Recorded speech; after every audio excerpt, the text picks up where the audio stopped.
Assalamualaikum warahmatullahi wabarakatuh. Waalaikumsalam warahmatullahi. Kembali lagi bersama saya Aminuddin, di mana kali ini saya bersama Ustadz Sufyan. Beliau adalah merupakan salah satu tokoh di Dusun Pancur, dan saya akan juga memaparkan atau menjelaskan sedikit tentang profil Dusun Pancur dan akan mewawancarai beliau terkait sejarah-sejarah yang ada di Dusun Pancur ini. Baik, yang pertama itu adalah Pancur ini terdiri dari 2 RW dan 4 RT. Untuk jumlah penduduk laki-laki sebanyak 282 orang dan jumlah penduduk perempuan sebanyak 269. Total jumlah penduduk sebanyak 551. Sementara untuk jumlah rumah sebanyak 109 rumah yang berpenghuni. Ini merupakan data dari desa terupdate tanggal 6 November 2024. Baik, langsung saja kita yang pertama bisa diceritakan sedikit tentang asal mula terbentuknya Dusun Pancur ini. Asal mula penduduknya ini misalkan dari mana sehingga terbentuk Dusun Pancur ini. Assalamualaikum warahmatullahi wabarakatuh. Sebelumnya saya mohon maaf jika apa yang saya sampaikan mungkin kurang sesuai, kurang valid. Pada hakikatnya saya sendiri itu kurang mengetahui tentang sejarah kenapa Pancur itu dinamakan Dusun Pancur. Namun berkaitan dengan ini, itu historis sejarahnya daerah Pancur ini termasuk meliputi 3 dusun, Lauk Songai, Berak Sabah, dan sampai saat ini masih dikenal dengan Pancur Lauk Songai atau Berak Sabah atau Pancur Berak Sabah. Ini faktual dari orang-orang luar Dusun Pancur, termasuk desa-desa lain itu menyebutnya Pancur, termasuk Lauk Songai, Berak Sabah itu Pancur. Walaupun saat ini Lauk Songai ini merupakan masih masuk wilayah Dusun Batu Sendiri, tapi lebih dikenal Berak Sabah ini Dusun Pancur seperti itu, karena segala kegiatannya mungkin mengikuti Dusun Pancur ini. Ke masjidnya, kerja baktinya, bahkan ritual keagamaan itu seluruhnya mengikuti Pancur, Lauk Songai. Kemudian kalau istilah penyebutan nama Pancur kami kurang paham. Mungkin saja daerah Pancur ini termasuk di tanah saya di tepi laut sana ada pancuran kuno. Ada pancuran kuno yang dulunya memang masyarakat itu mengambil air di tempat wilayah itu. Dan di situ memang ada pancoran. Kemungkinan penamaan dari tempat itu, dari tempat pancuran air mancur lah, air pancuran. Ya memang masyarakat dulunya ke sana ambil baik mandinya atau air minumnya itu ke sana. Sampai saat ini masih hidup sumber mata airnya. Dan alhamdulillah sampai saat ini airnya bersih, bening. Musim kemarau pun masih dan digunakan ke rumah-rumah Dusun Pancur sekarang. Katanya masyarakat yang sudah pernah mengambil air itu sudah tak mau dengan air lain. Katanya rasanya lemah, ada manisnya, pokoknya istimewa kata mereka. Sampai saat ini masih banyak mengambil air untuk air minumnya dari pancuran. Barangkali tempat pancuran itu sendiri ada orang-orang yang berperan atau berpengaruh dalam di zamannya itu dulu? Iya, mungkin dari apa pancoran inilah yang lalu diistilahkan kampung sini kampung Dusun pancor, dusun pancor. Kemungkinan, tapi ini bukan apa ya, bukan saya mendengar cerita langsung dari orang-orang tua, tetapi kemungkinan itu sekedar penafsiran saya.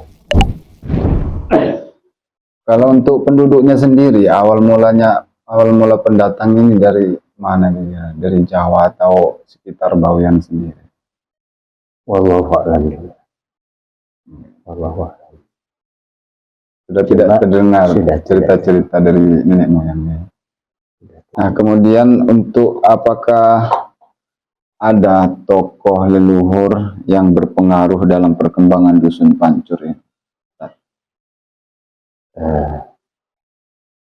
Soal itu yang saya tahu, bahkan saya dengar dari orang-orang tua di Pancur, di Pancur ini ada seorang tokoh besar dulu sebelum masyhurnya Kiai Tobri, sebelum Kiai Hamid Tobri, dan bahkan sebelum itu di Pancoran itu dikenal sudah ada kiai. Bahkan cerita orang tua, termasuk daerah Sangkapura, Daun, kalau mau kawin itu kawinnya di Pancor. Ke kiai ini siapa ya namanya beliau? Nama beliau itu kiai yang pertama itu saya tidak tahu juga. Cuma pernah saya dihadiri oleh penghuni kubur itu, katanya Kiai Abdurrahman, Kiai Haji Abdurrahman. Itu memberitahunya melalui mimpi ya? Melalui mimpi. Secara kasat mata. Melalui mimpi saja. Tapi itu tidak valid juga ya. Dan kita pada hari ini berusaha mengkorek nama-nama orang terdahulu itu kesulitan. Kenapa? Karena orang-orang tua itu kalau menyebut nama dagingnya itu katanya kurang ajar, nggak sopan. Bahkan bapak saya itu tidak tahu dengan nama mertuanya. Dengan nama mertuanya nggak tahu. Jadi sebutannya itu hanya tua kiai. Tua kiai. Tua kiai. Tua ai lah istilahnya. Sampai sekarang ada keturunannya. Masih. Termasuk panjenengan? Ya, termasuk saya keturunan.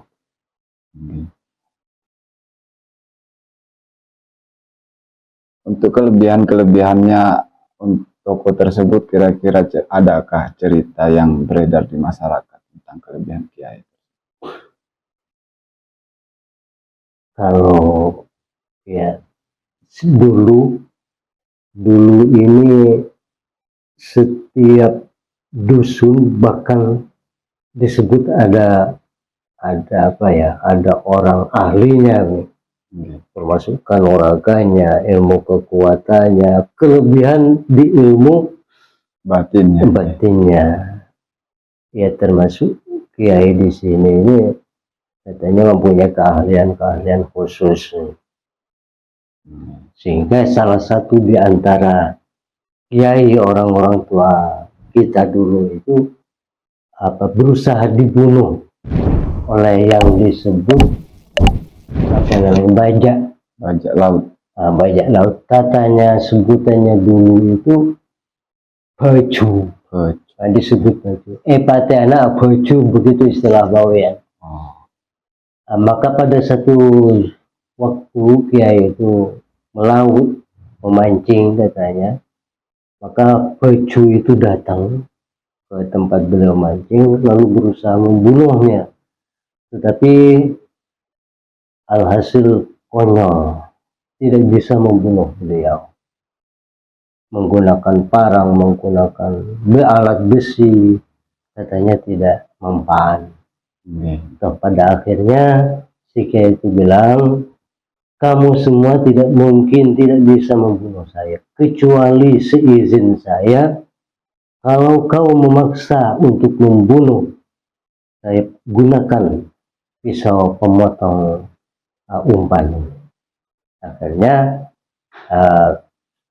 beliau dibunuh oleh Poe itu Dengan senjatanya sendiri. menggunakan pemotong. Kenapa Kiai itu nggak melakukan perlawanan kalau punya kelebihan? Kira-kira Wallahu a'lam.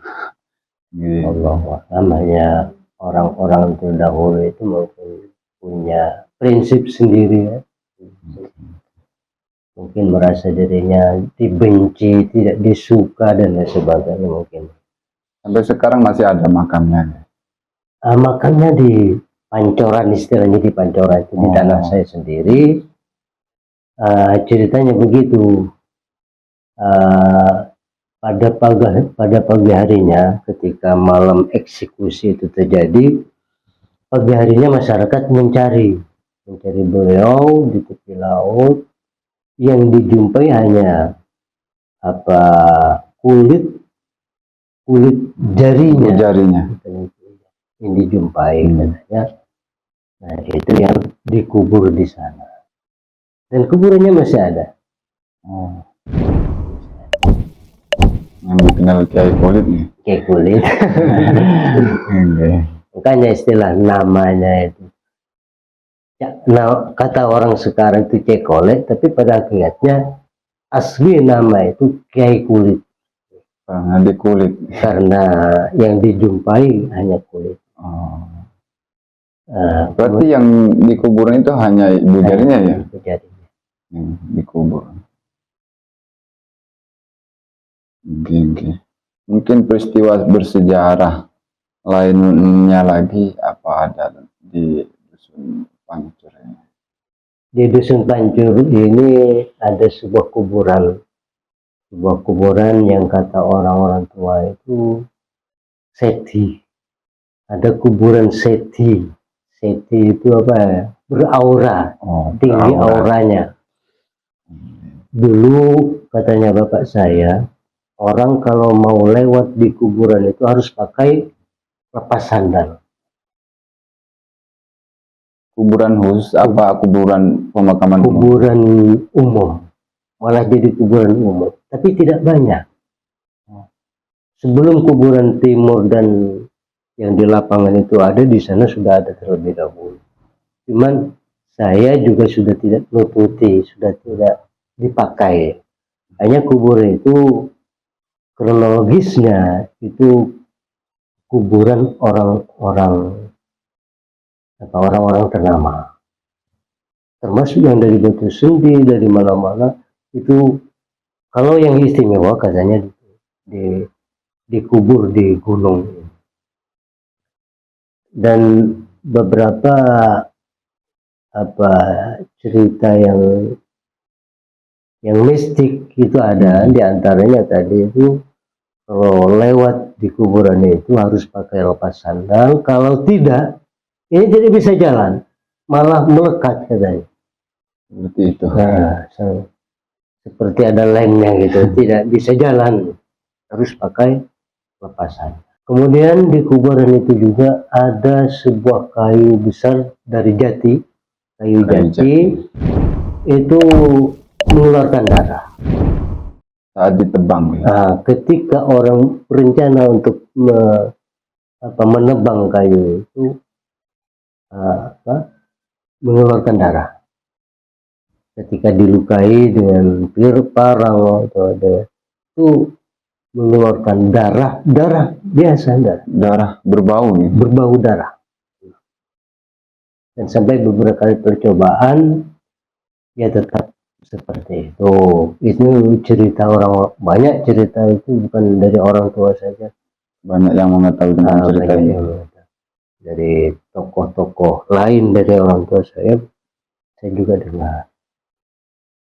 Terakhir katanya kayu itu dibutuhkan sebuah masjid untuk dijadikan tiang masjid.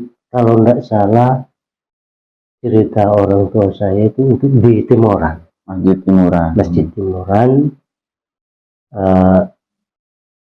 itu malah diminta, kemudian diistikharai, lalu datang katanya yang memberitahukan dalam mimpi, kalau untuk masjid nggak apa-apa boleh dipotong, tetapi minta ganti, minta kayu lain, bekas itu harus diganti kayu sebagai tanda atau hanya untuk sebagai gantinya.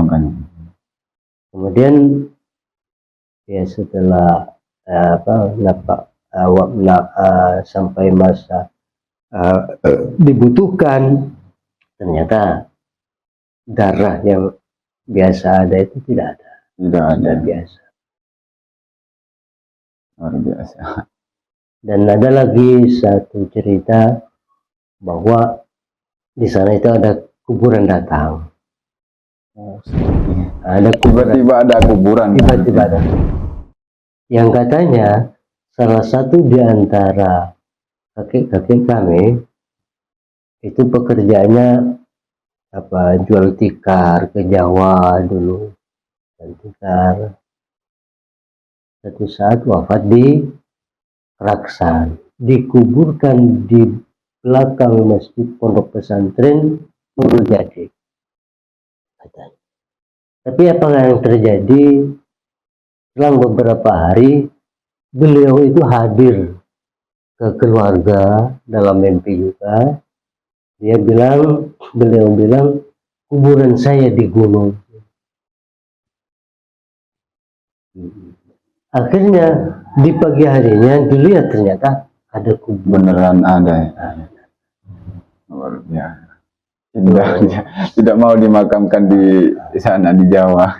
Salah satu peristiwa cerita, katakan hari Quran adalah, katakan itu sudah di luar kebiasaan yang terjadi di di Pancor, dan hal-hal lain yang mungkin kurang valid, kami tidak bisa cerita lebih banyak ya. Yang penting sudah ada referensinya, walaupun tidak 100% benar, paling tidak mendekati kebenaran. Untuk tradisi atau budaya yang diwarisi dari leluhur sampai sekarang, apakah masih ada? Adakah tradisi yang diwariskan dari leluhur? Tradisi ya cuma tradisi Islam itu saja. Artinya orang Pancur itu ya lebih menekankan dengan tradisi Muslim, baik berpakaian maupun bertutur kata, bersikap, itu budayanya Muslim. Sehingga disebut dulu, katanya istilahnya orang-orang itu dalam, kalau tidak punya istilah songkok yang tinggi, jangan kawin dengan orang Pancur. Dulu disebut begitu. Maksudnya di Pancur itu dikatakan tempatnya kiai, ilmu, berbudi luhur, budi pekerja luhur, taat terhadap agamanya, begitu. Kalau jenis kegiatan budaya yang bentuknya kegiatan ada?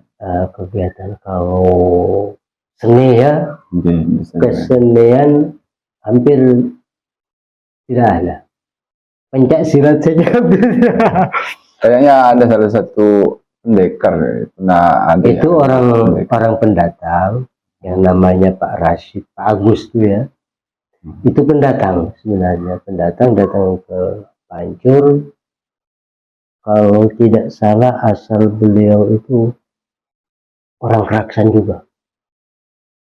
Kawin dengan salah seorang gadis Pancor.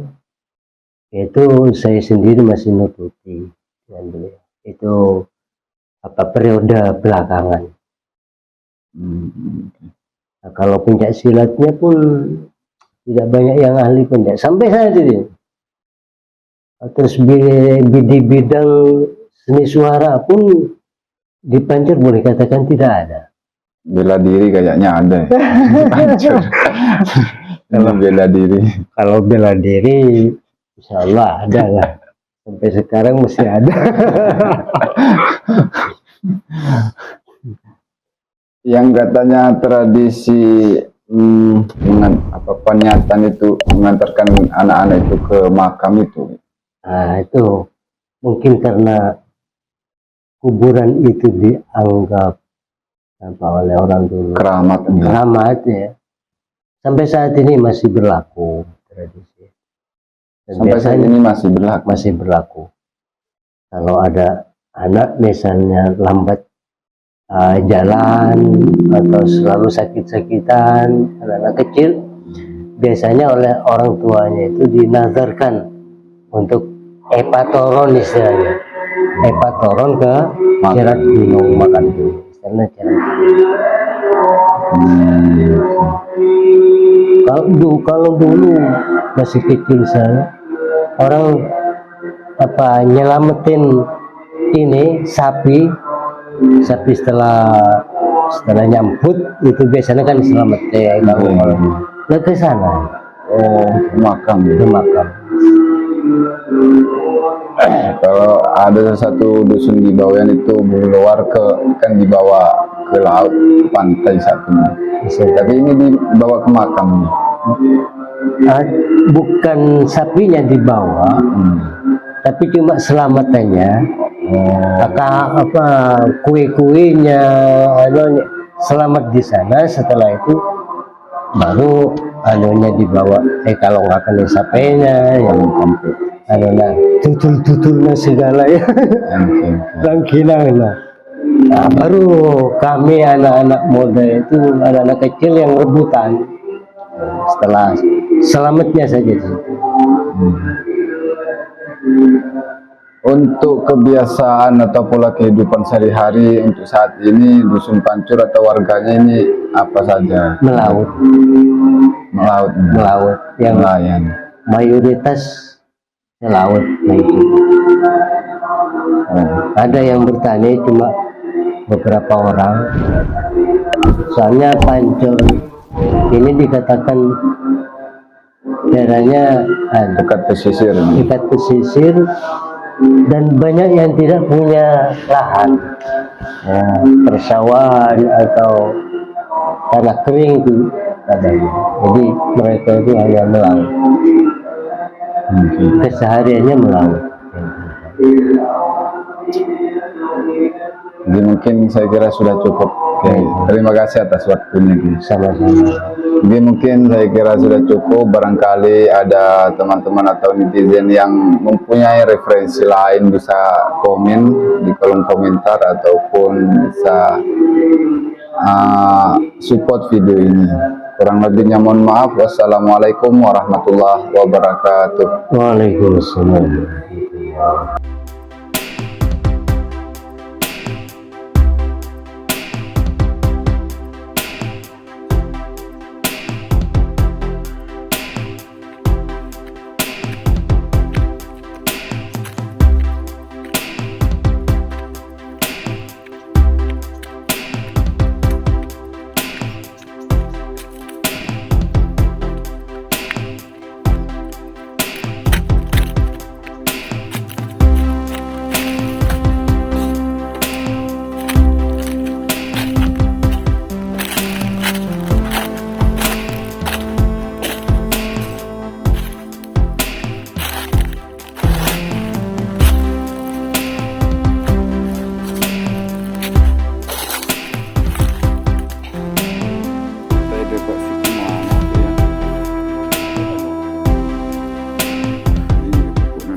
dari kayu botol asli yo, bener berat.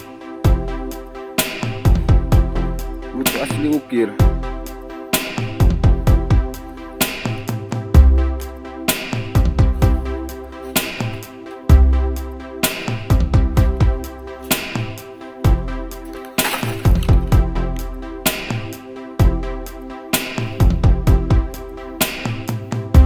Mata bisa dia.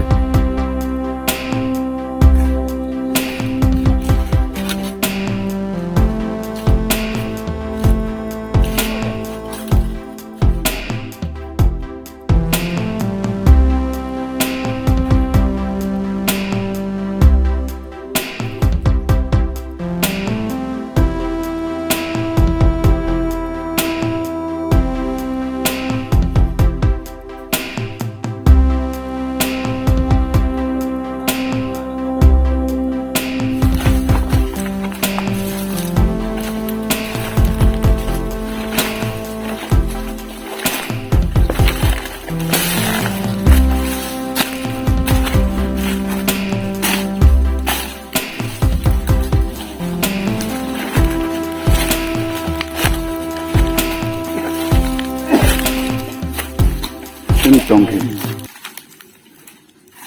Yang buru tuntong. Biasanya tak tuntong buruk. Tapi na pernah yan. Cuma duduk kadul. Subong isin. Kopong. Apa nggak?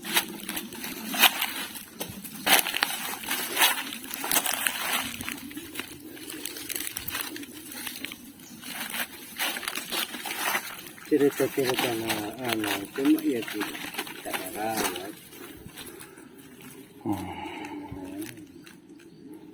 Dan orang-orang tua dan semacam angker. Oke, berbentuk lingkaran tuh, semacam lingkaran. Ya Allah alam ke saya pun cerita itu ada. Saya maksud apa kekolek karena kopurin kayak itu tuh kolek kan. Oke. Di sana jadi guru pakai tumbukan di sekitar di sana ramai pun saya kuri kan itu tak pintu.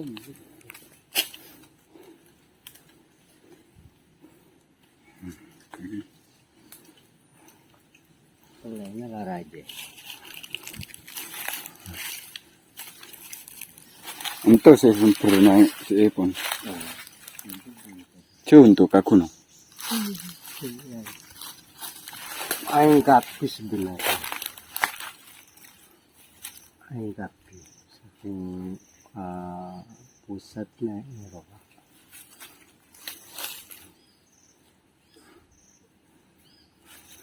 Bisa kasan gitu. Kenapa? Terus bos. Jadi bisa minta dari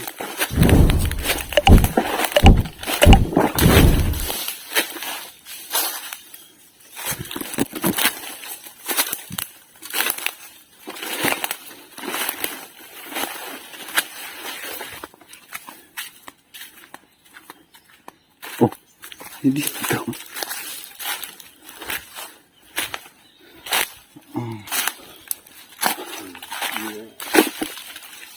kawasan sumber gratis.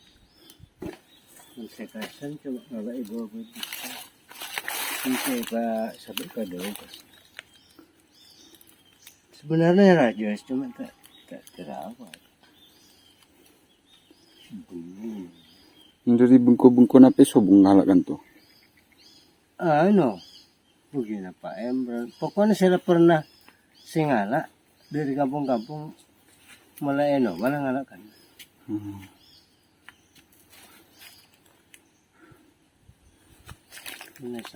Itu selangkan apa? Hah? Selangkan apa? Sikasan saya kadang. Pertanian ki. Benih. Bengko-bengko. Kalau tepi laut terus di nanam masyarakat seluruh tungkasan. Baru lah 2 tahun. Itu memang tanah gentong.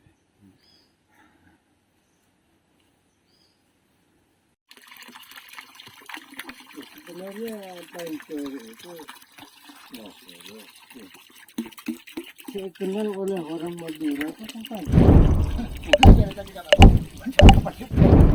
pancor itu loh. Pancor saya kenal oleh orang Madura.